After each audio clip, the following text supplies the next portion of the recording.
Hey everyone, welcome to another masterclass. Have you wondered if you could edit photos on your phone? So today we're here to answer this question and see what features are available and if they're comparable to what you can accomplish on your desktop with basic Adobe editing with the Camera Raw tool and the Lightroom Classic and Creative Cloud, both of which are considered the industry standard for editing your photos. And I even use them for editing, definitely editing for my time lapses and also for the different edits I do sometimes for my foregrounds and even sometimes my sky images that I capture. So, you want to say hi to my cat? Say hello, everyone. Hey. All right. So let's get into it. We're going to look at my phone here. I'll be sharing in a sec, and I've selected two different photos to look at. One was captured with my Astro modified camera last week, and the other one was captured with my phone actually. So I have some exciting stuff coming up over the summer related to shooting photos with your phone. So definitely stay tuned for that. So let's see if we can present my phone here. All right, here we go. So you can see here I have loaded the Lightroom app on my phone. So the Lightroom app has these list of all your photos basically, and you can scroll through them and see all sorts of different things that I'm taking pictures of, mostly my yard and such. But I wanted to talk about editing some of the photos here. So if you didn't know, basically all of the current phones are capable of capturing images in a RAW format, which is a really big advantage when you are trying to edit like the photos. Like you get so much more detail from a RAW format photo than you do from a JPEG photo. My particular phone is a Sony phone, so it uses a DNG file format. Different phones have a different variety of RAW formats that they produce, but you should be able to get a lot more detail out of those than just editing your JPEGs, especially for the night sky. So look into that if you are trying to edit some night photos with your phone or capture them. So let's pick one of these photos here, and it'll take a second and it'll load. And you can see here that we have a bunch of different steps here. There's some auto actions you can do. I'm not going to cover those because those are probably intended for mostly for daytime photography, and I'm focusing on nighttime photography. You have the ability to come to presets here. You can see I have a whole bunch of presets here. So if I had a preset that I already had saved from my desktop editing and I wanted to quickly give results, like for example, if I had a client who I was capturing photos of out in the field, right, with the Milky Way, I could load the photo onto my phone and very quickly actually do a quick edit and give them a rough idea what it would look like, just like with a couple of taps on my phone here. So then if we continue on from there, you have the crop feature. So in this particular case, I don't think I'm going to crop the photo, but if your alignment was a little bit off, maybe the horizon wasn't a level or something, when you were capturing, you could easily correct those type of issues here and crop in if you don't want to include the entire frame. So if we jump over to the editing here, we'll look at the details of the edit here and what features are provided. So you can see that a lot of these actually are very similar to what you would find in the desktop or laptop interface for Adobe products. You've got the lighting changes, color changes. You've got the blur, the effects, details, and optics and profiles. These are all things that you can find in the actual desktop application. So let's go through them quickly. Maybe we can create an edit for this photo and see how much detail we can get in a single exposure from my phone. So let's go here, pick light. I should also note you can do auto like adjustments here. Again, like I said, I'm not a huge fan of auto adjustments for astrophotos. Maybe there are some optimizations they've done where you could get pretty reasonable results, but I think for the most part, you want to be in control of the results when you're capturing this, because all the results are likely not optimized for an image, especially as dark as the one you're seeing here. So we can do a few things. You probably want to increase the contrast a little bit. You can increase the exposure to the max to see how much detail is visible. So you can see there's a lot of noise, but you can actually see mostly like all of the detail in the foreground though, except for on the left side of the image, it's a little bit dark, but we'll brighten it up a little bit so we can clean that up. And then the noise, we probably should be able to enhance the detail a little bit with the color and luminance noise and have a better result. So let's brighten it up to about here. And we'll probably use some of the selective edits for this particular photo. Maybe we'll mask the sky and see how well that works on the mobile app. I know on the desktop app it's a very useful feature. So if we want to bump up the shadows here, maybe we can use that to increase the detail in the foreground a little bit. There, I think I like that better. Still not sure if I like how bright the sky is. Maybe I'll decrease the exposure a little bit here, like that, and then maybe increase the shadows a little bit more.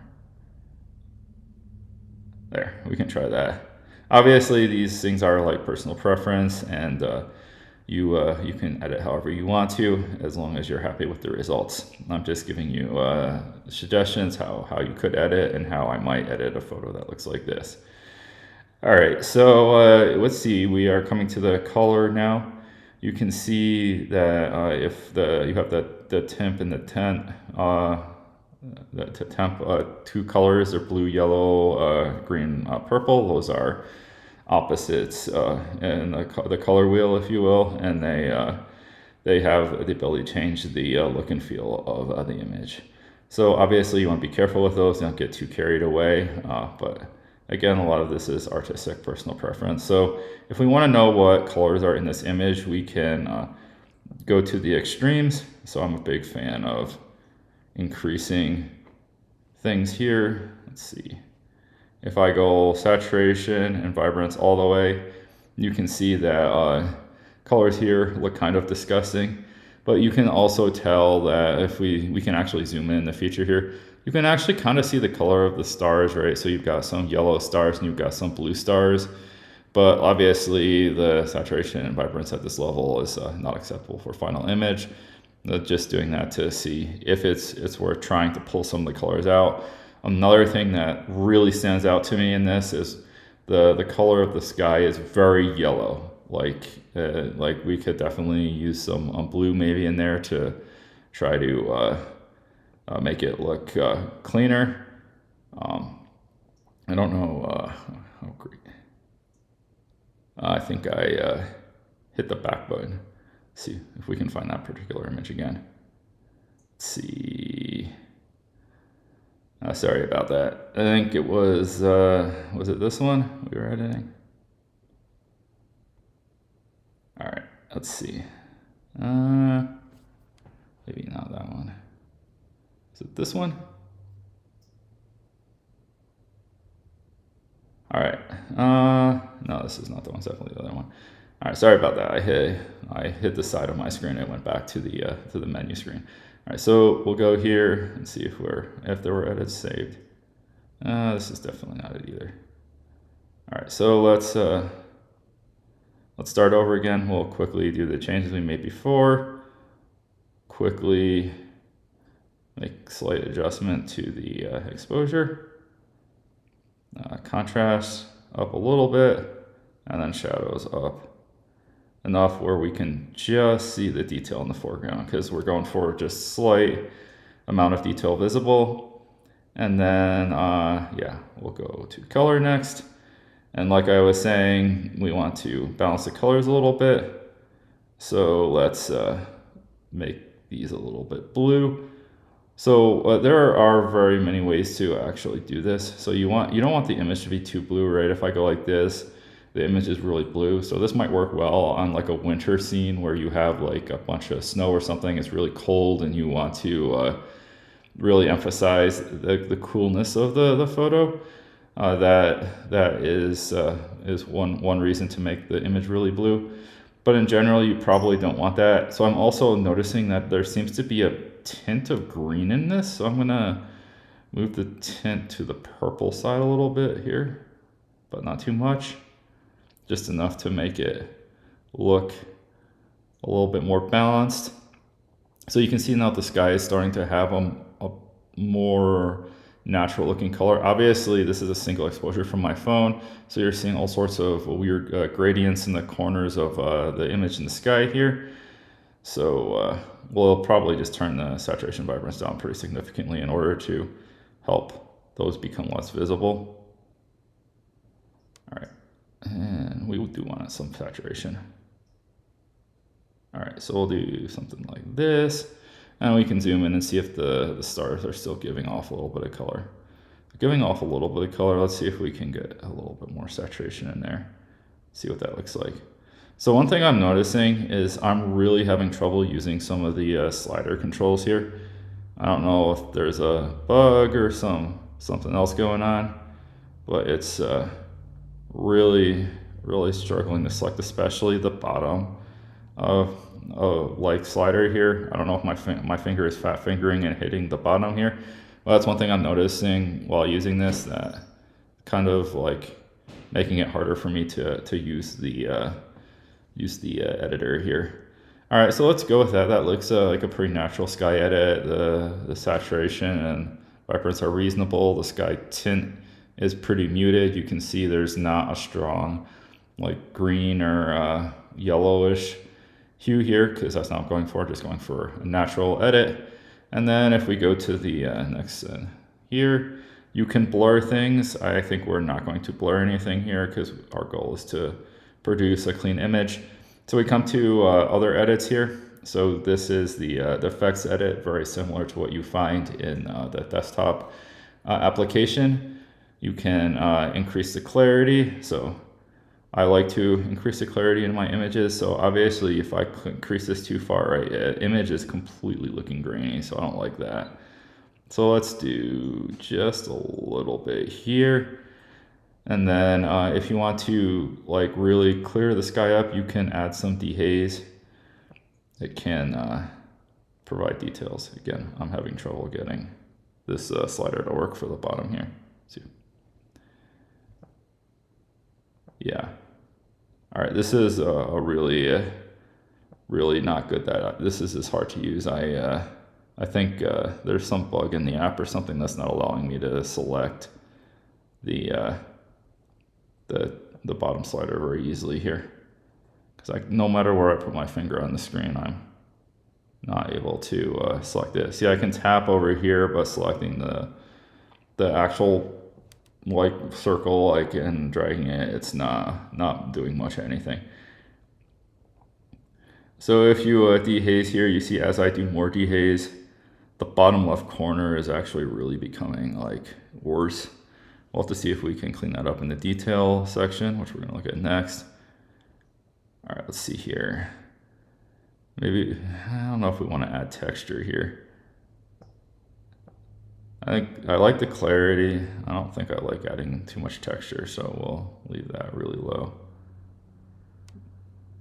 That looks okay. The dehaze, let's reduce that a little bit. We really don't want to get too carried away with that. All right, let's go with that. Now we can go to detail. So if you're familiar with detail on the desktop, you've got different types of ways to enhance your photo and smooth things out or reduce noise. So the sharpening, I'm usually not a huge fan of sharpening in my night sky images. So we'll turn that off, but we will definitely be adding noise reduction and color noise reduction. So I could tell that there was a bunch of like auto noise reduction happening here because the sky is like really smoothing out between my edits. I make an edit, it becomes grainy, and then the noise reduction like auto applies again. So let's see what we can do here. So see if we reduce this all the way down. You see we end up with a lot of noise in the sky. or some noise. We get some noise. It looks like the color noise is actually really effective. Let's increase the color noise to at least 25 and see what it does. That doesn't look too bad. It looks like we don't have a lot of color in the stars though, which is still it's kind of disappointing. I mean, I guess it's pretty amazing that my phone can capture this much detail of the sky. See what happens if we increase the noise reduction here. So as a general rule, I usually use like 15 to 30 on the luminance noise, and the color noise. Most of my color noise reduction is done in the 25 to 35 range. That usually gets me results that I look at and I'm visually happy with. But yeah, you can see here there's more detail. So let's go back to color. Actually, I want to see if we can bring more colors in the stars. Let's see what the vibrance increase does. Let's do saturation. Yeah. See, I'm worried that the color noise reduction is nuking the star colors. No, that's not what I want to do.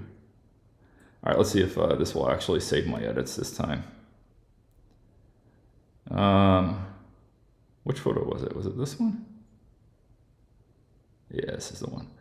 All right, so let's go back here. Or maybe this is not the one. It might be the other one I was adding before. But let's reduce these down here to a reasonable level. Let's go back to detail here, color noise, and let's reduce the color noise and see if we can still have reasonable looking color noise in the background, as well as be able to see some star colors. So what I'm noticing is that the tapping on either side of the circle here works better for changing the values than trying to select the circle and then dragging it around. All right, so the background color is still looking good at like 14, 15 here. And it looks like we're getting a little bit more saturation back in our stars, so I like that. Let's see if we can go further here. How much further can we go?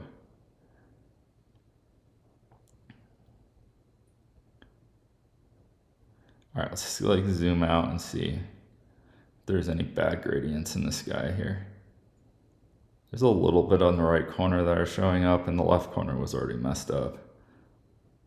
But yeah, overall, I think this. Let's go with around 10. Let's stick it with that. All right, cool. So let's see what else we here. We have optical things. We can remove chromatic aberrations. I don't think that's going to do a whole lot with these. These stars don't have a lot of fringing or anything on them. Like, let's even look in the corner and see.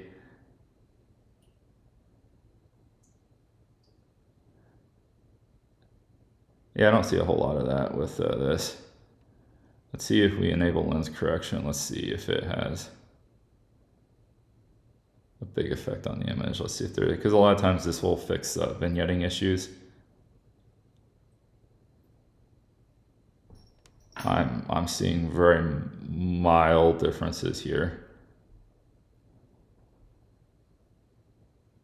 All right, cool. So you can change the profile. We're doing Adobe Color. If you wanted to just change your image to monochrome and you didn't want to do it yourself with the control saturation and vibrance, you can come here and choose Adobe Monochrome Profile. That'll automatically change your profile to black and white. So they have different presets here that are available for different looks and feels that you might want for your image. Like, so if I select Adobe Vivid, the whole color is going to change a little bit versus Adobe Color. Adobe Colors are pretty muted color profile. All right, so we'll keep it like this. And then let's look at some of the selective edits here. So if you're familiar with the desktop app, like you can create a mask for any part of your image and then change specific parts of that image. So the AIs for the selective mask for the sky or the subject with a background. Like these have become very like good for very effective in many cases. You can directly use them. Sometimes you have to make small adjustments, but we'll see how it turns out here with the tripod like pointed up into the sky if it selects the full foreground properly. So that looks pretty good. I got most of the sky, got a little bit of the camera and the tripod. So what we want to do is we want to hit this on the left side here by the trash. There's an invert button. So we want to be careful not to delete the mask because that took a second. Here, let's see if it'll... Yeah, I understand how your product works. You don't have to tell me. All right. Let's go here to the mask and see if we can invert it. There we go. So now you can see that the foreground and the tripod and the camera are selected for editing. And so then we go back to the standard editing tools. So there's a limited set of editing tools in the masking edits. This is a different set than you'll find in the main editor for the whole image.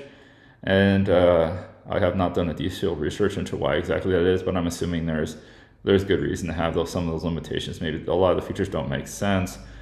Some of the optical features would not make sense in the masking setting, as well as some other features that might not work well. So since we're selecting just the foreground, we really wanted the foreground to be more visible. So if we go here and we select the shadows so that we can see the foreground, and we're going to go really strong on this because I want the foreground to be slightly visible. And then we're going to have to make some changes because this is revealing a lot of really bad noise in the foreground.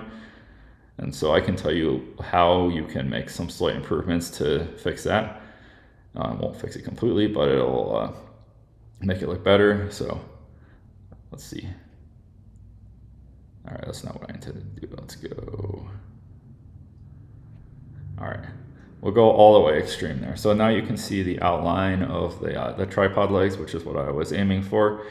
So you can see that the colors here are off in the foreground because there's just noise. It's just color noise. So if we go over to color, one quick way to fix this sort of thing, you can obviously change the hue or whatever. One quick way to fix this is just to reduce the saturation. So this is a night image at night, so you're not going to be seeing a whole lot of saturation in the foreground anyway. And you really want the focus to be in the sky. So if you just drop the saturation like 50% or something, you can see that the foreground became really relatively cleaner looking. There's still like a lot of noise there because obviously this is a single image, 15-second image with my phone. But you can see that it looks pretty good. So I think that's probably all the edits I'll do on this foreground. And then we will... select this mask, and then let's see here. Let's see if there's anything else. Obviously, you could do more masking if you wanted to. If you wanted to just edit the sky, you might be able to do some slight edits here. Let's try that. Let's select another mask, select the sky, and see what we can get. So if we go to the lighting here, and then one of my favorite ways to enhance the sky is to reduce the blacks, because that really makes the stars stand out. Obviously, it looks like this is really messing really revealing a lot of noise. So we don't want to do too much. So let's just reduce it a little bit here, like that maybe. And then if we increase the whites, that should make the Milky Way stand out more. So it's just another way of adding contrast.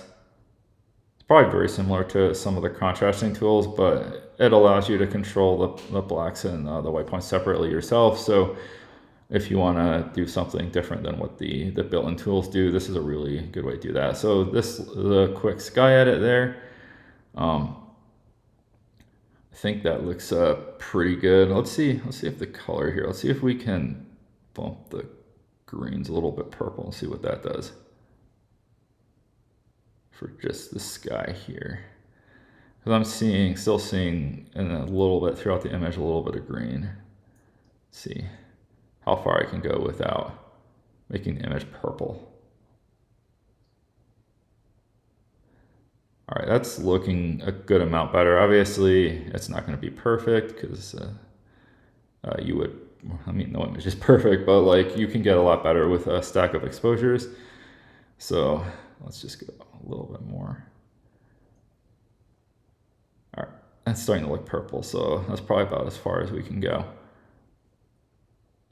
Maybe like this, and I'll select that, and then I think overall that's probably pretty good.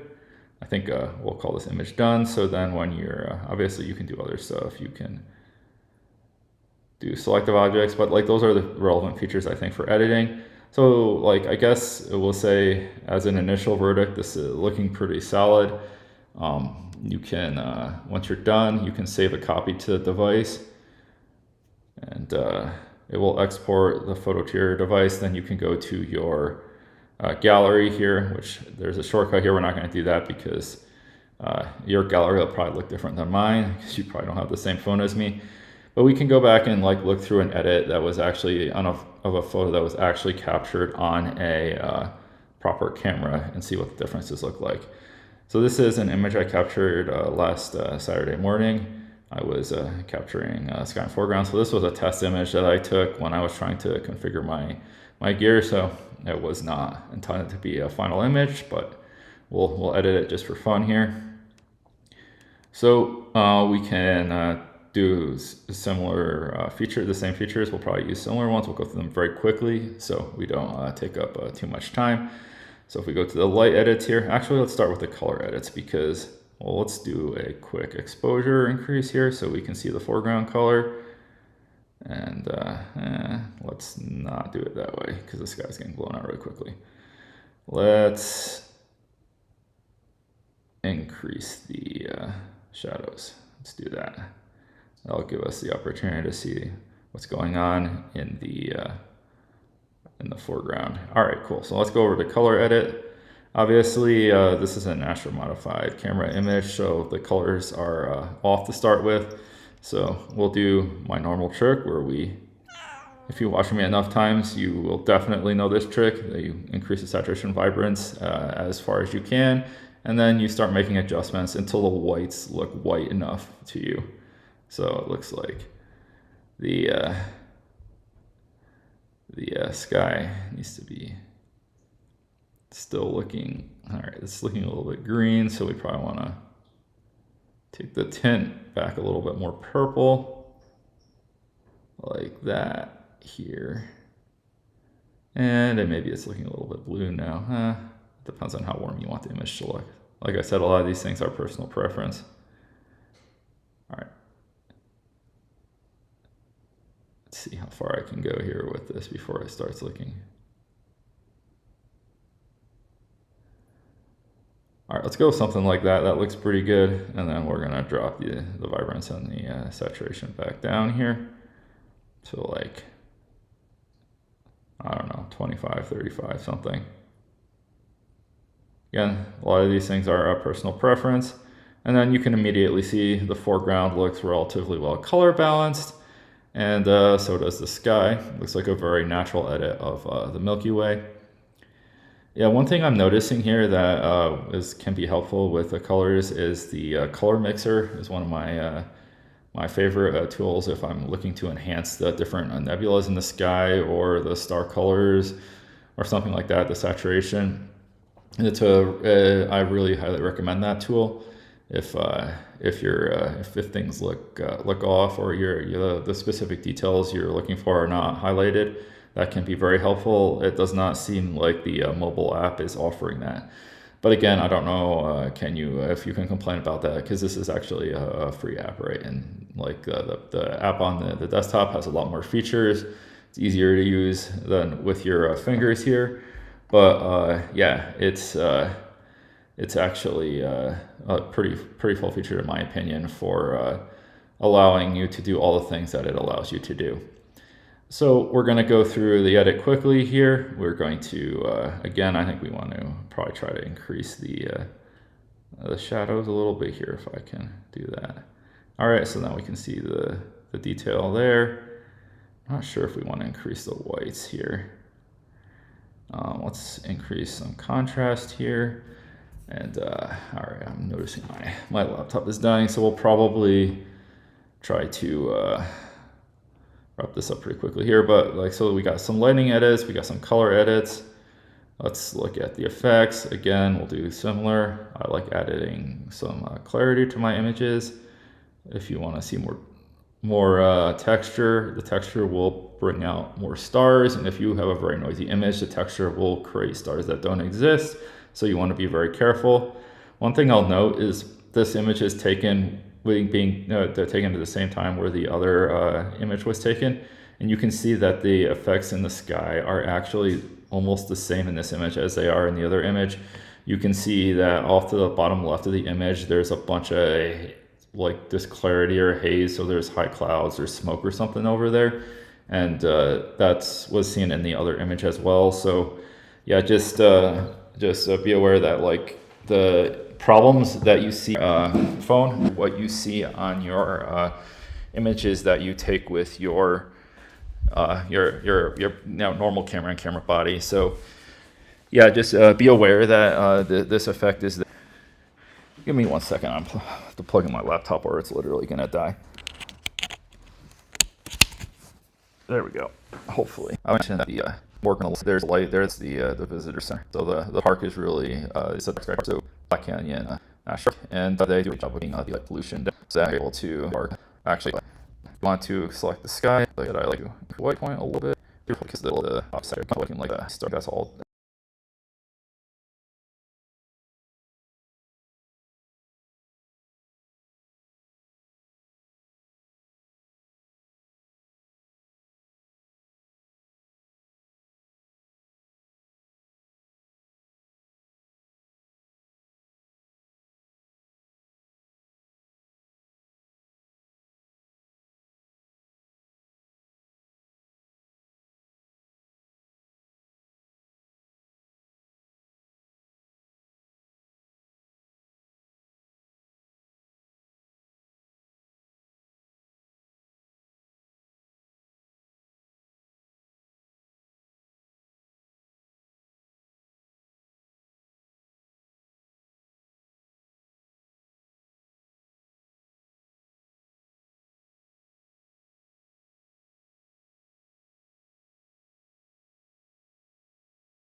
Add it to the sky.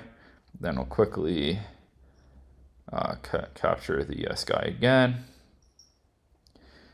And we'll see here if we can do an edit on the foreground. So if we've selected the sky now we will invert the mask on the bottom left corner here. There's that invert thing above the trash can. If we hit that,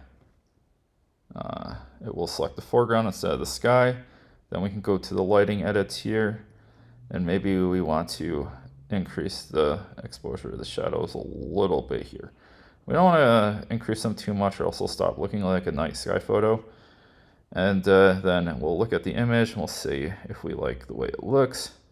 It looks pretty good. I'm not seeing a lot of color noise like we saw a lot of color noise with the phone photo. This one we're actually seeing some nice detail, and there's not a whole lot of graininess and problems with the saturation, so we don't have to make any adjustments there. But yeah, this is looking like a pretty cool image. And let's see, do we edit all of let's finish the masking edits here, and then we can go over here and see if we can find the detail. Let's go back to effects. Let's see. All right, vignetting, that's what I wanted. So I think we didn't add a vignette in the other photo. I mean, the photo was not great to begin with, but once you're editing a more advanced level and you want the photo to look good, you have to add some focus in the photo. So one way to quickly add focus to your photos in the center is to add a vignette. So if you take this vignette slider here and select the amount of vignette, you don't want to go very far. You want to do not more than probably 20 or something. But you can see here that if I add some vignetting to the image, you can see that the corners of the image become darker, and the focus is now in the middle of the image looking down into the canyon. So you've got the rock in the foreground here, and then you've got the lighting in the canyon a little bit in the center, and then the Milky Way coming down to the center of the photo, kind of aligning the entire lighting of the image. So I think this works pretty well. So again, once you're done editing, you're happy with the result. I think I'm relatively happy with the current state of this image. You can go up to here and save a copy to the device, and then you can go to your images on your device, and actually once it's exported, you can like look at the results, save them, share them with your friends, put them on social media, whatever your goal is to do with it. So well, it looks like this is going to take a second to export, but like basically that's the whole process. This works pretty well, actually. You know, I think this is the first time I'm really taking a serious look at editing photos with my phone and the free Lightroom app that's available on the Android or Apple App Store. Overall, I would say, I don't know what you think, but this seems to be a pretty good result to me. I think it's got a pretty adequate set of features for you to do most of the basic edits that you are looking for. So if you're on vacation, you didn't bring your laptop, if you can figure out how to transfer the photos from your camera to your phone, a lot of newer cameras have some form of capability of this, then you could do some basic edits of even your night sky photos.